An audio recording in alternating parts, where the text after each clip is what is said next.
Hey everyone, Gerry Thompson here. By the time you see this, Grand Prix New Jersey should be in the books, and that means we're going back to Standard. So, not much legacy on the horizon. There are Standard tournaments every week with the Open Series, and hopefully I'll be able to hit up some of those leading up to the Invitational in Seattle in December. So, today we are going to be playing WUHeroic, a deck recently popularized by Tom Ross. I know that he was playing this deck a little bit before his article came out, and no one really gave it all that much attention, and people were kind of just like playing their own lists and blah blah blah. And now Tom put out this list and was like, hey guys, this is the real deal. And you know, basically whenever Tom Ross says something like that, like, you need to take notice of that, because he is right. This deck is certainly the real deal. And I played this in the mocks, and leading up to the mocks, my testing was really positive, and then in the mocks, I went 2-2. I think I like played bad in a round and lost to Willie Adel in one of the rounds. But for the most part, what I like about this deck is that you're kind of like operating on a different axis than the rest of the format, which depending on how powerful the thing you're doing is, can actually be really good. And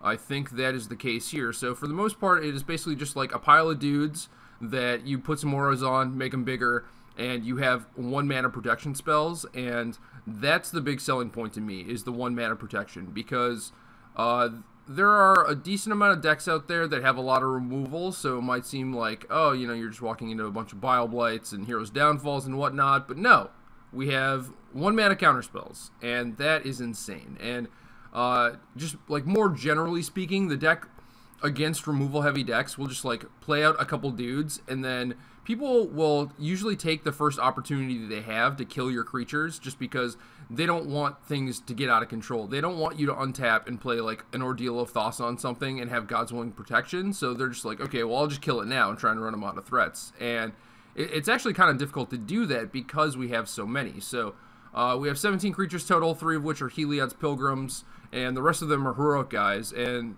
you know, things like the Trailblazer here are not super powerful, you know? Like, you definitely want the power up front. You want things like Battlewise Hoplite or Hero of Erois that already come with 2 power, because then it doesn't take that much to make them into an actual threat. Like, you get in 1 hit with Ordeal of Thassa, and then suddenly you have this 4-4, maybe 5-5 if you targeted with something else before. But then the Trailblazer is just like, I'm a 3-7.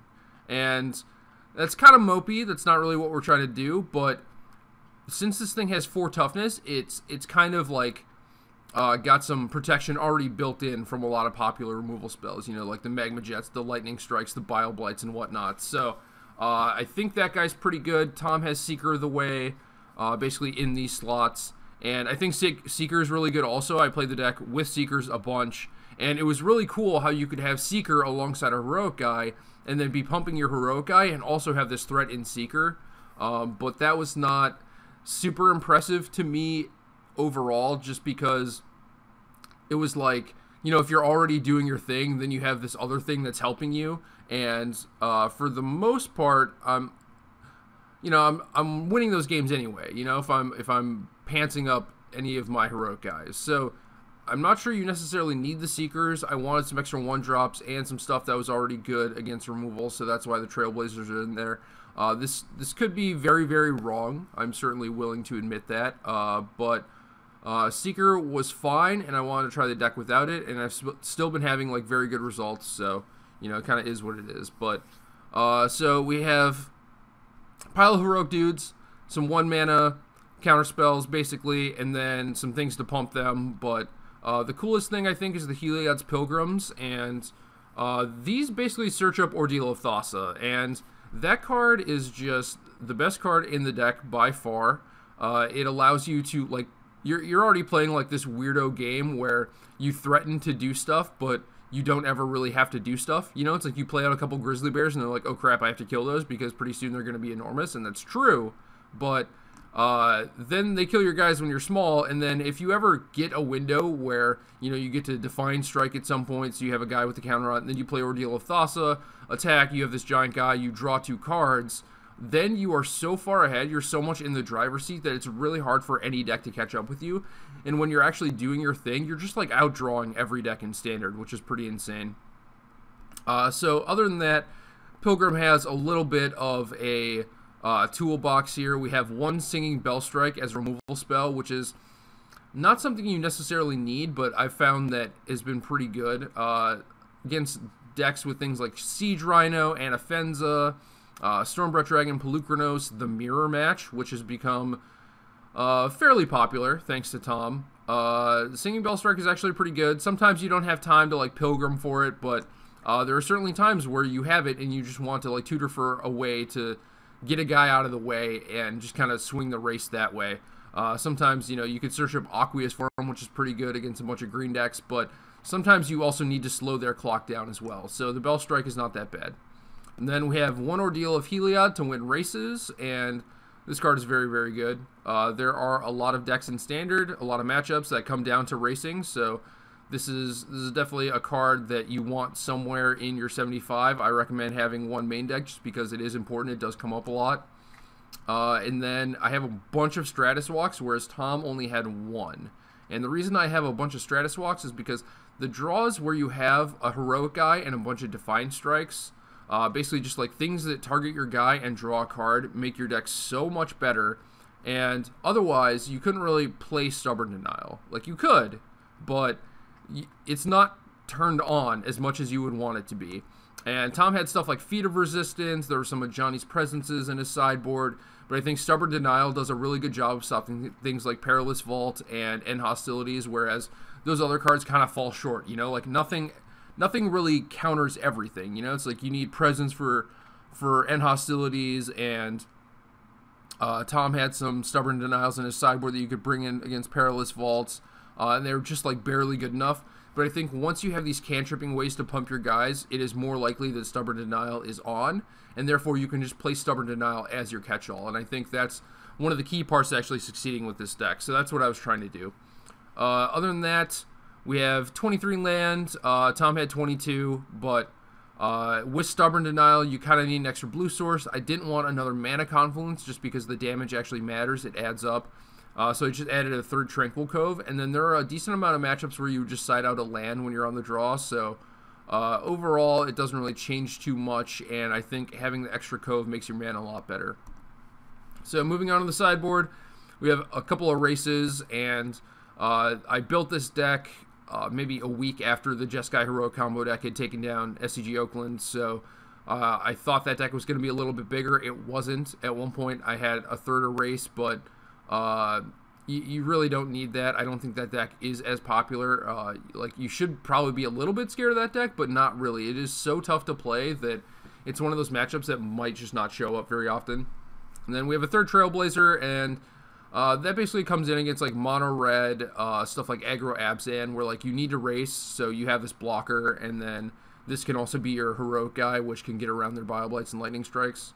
I have the other Stubborn Denials, which are great. A couple more Ordeal of Heliods. I think you probably only need one more of these, but I wanted to make sure that I could actually close the door on those red decks and like those other very aggressive matchups. So I went with the extra one just to give me that extra chance of drawing it. You can't really rely on Heliod's Pilgrim being fast enough against those decks.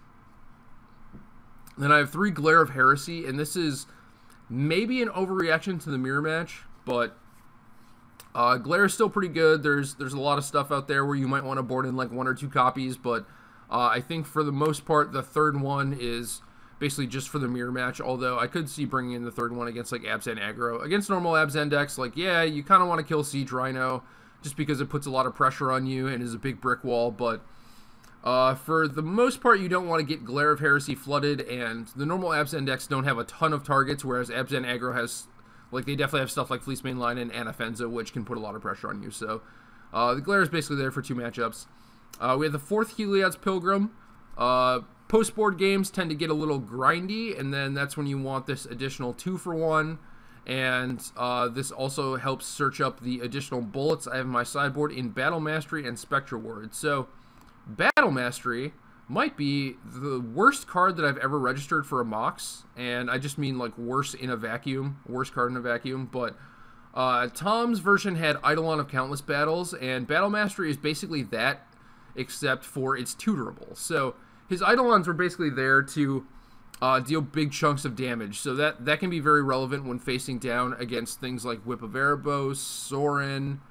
There was maybe another card out there that I thought of that gained a bunch of life, but Battle Mastery is basically there for that. You know, they might be at 30 life or whatever you're still trying to set up, and then it's like Battle Mastery comes down and they're dead in 2 turns, if not 1. So Battle Mastery has been pretty good. It had a main deck slot for a very, very long time, but I think those matchups are so few and far between that you don't necessarily want to draw the Battle Mastery. And I was playing against things like Blue-Black Control, where I would draw like the Ordeal of Helia, the Bell Strike, the Battle Mastery, and I would just have like too many of these dead cards, and I couldn't really win the game when I was doing that. So that was the weakest one, I think, as far as standard overall. So that one was relegated to the sideboard. And the other one is Spectra Ward, and the ward might not be necessary, but there are decks like the various Whip of Erebos decks where they don't have a good way to kill Spectra Ward normally. They might have, like, some versions have had Sultai Charm, some have had a couple Reclamation Sages after board, but for the most part, you slam Spectra Ward on a guy, and that's basically all you need to win the game. So that card has won me a few matches that no other card could have won, and it has won me games that I wasn't otherwise winning. So I think it's earned its spot, but it's also one of those things that, like, you know, maybe this is like the training wheels type thing where you don't actually need this to win, and if I was playing tighter, then maybe I could have won without it. But so far it has been nice to have. I think it is strategically correct, but I could also be wrong about that. And then the last cards in the sideboard are 2 Treasure Cruises, and I played some versions of this deck with Treasure Cruise main just because it seemed like, you know, the post-board games definitely get a little bit grindier, but the Game 1 games can be grindy too, depending on the matchup. So I had some Cruises main deck, and Tom's logic was that, like, well, they'll board in more removal spells against you, and that's when it gets grindy, but I'm not even sure that's the case. Like, people have a bunch of removal spells main deck. You know, that's just the way things are. Like, people are playing creatures. Everyone has almost all of their removal main deck, so Cruise could very well be a main deck card. When I was main decking it, I had 4 Windswept Heaths instead of some of the planes, just because it made Cruise a lot easier to cast. And once I relegated this back to the sideboard, basically just to try it again and to make sure I wasn't crazy, I also tried Dig Through Time, and it seemed like Dig was going to be better because it was like, oh, you find like a creature and a God's Willing, you know, it's great, but ultimately, like, I also wanted to hit my land drops, and you basically just want resources, and there are so many redundant parts in this deck that if you just draw 3 cards, it's often better than tutoring for 2 separate ones. So so far I like Cruise. It's also nice that it's only 1 blue mana, whereas having things like Stubborn Denial and Dig Through Time kind of made the mana base a little wonky, but Cruise has been pretty good, and that's about it. You know, it's like, the thing with this deck is that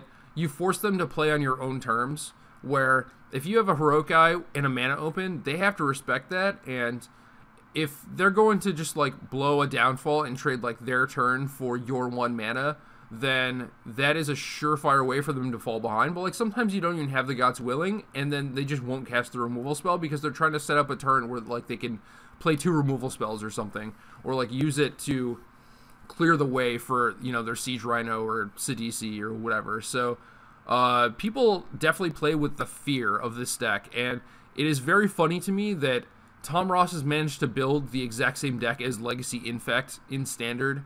They both very much operate the same way, where you're just like pressuring them a little bit, and they just feel forced to kill all your guys, and then finally one of your guys sticks, and you just go to town with it. So Tom Ross the master, basically, and that's about it. This deck has been very, very good. I've been winning a lot with it, and I would not be shocked if I end up playing this at the Invitational in a month or so.